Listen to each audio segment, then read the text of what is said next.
Bonsoir La Réunion, bonsoir à toutes. Sinon, comment il est? C'est parti pour les nouvelles aventures. Et du coup, ce soir, nous ça cause un petit coup avec Caroline. Donc, j'ai trouvé intéressant ce sujet de sophrologie et de résilience. Et du coup, nous va faire un petit peu le point avec elle.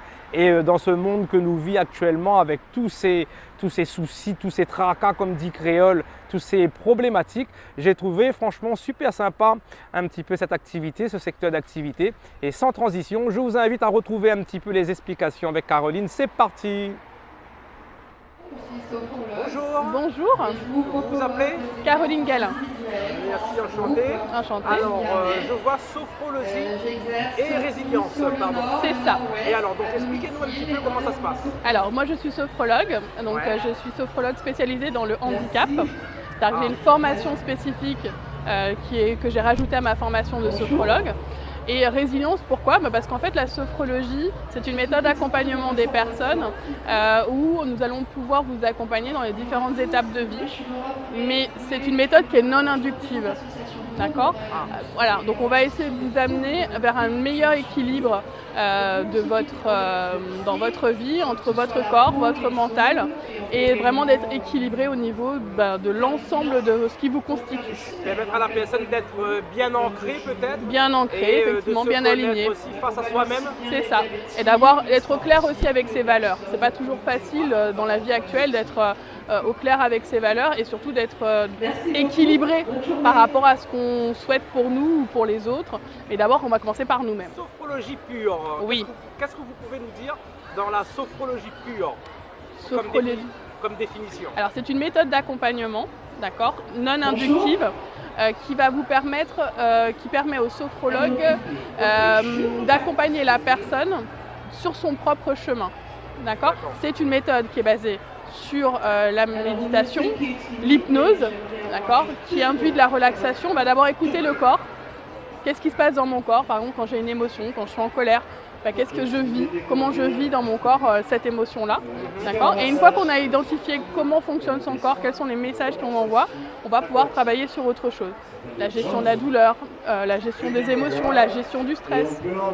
Tout à l'heure, il y a une dame qui est passée me voir en me disant « je suis stressée, est-ce que vous pouvez m'aider ?»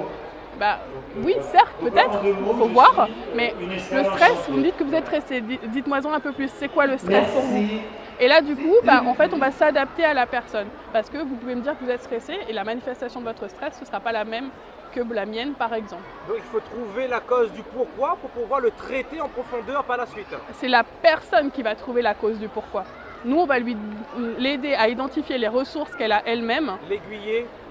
On va l'aider à identifier ses ressources, c'est-à-dire comment moi je peux faire pour gérer mon stress.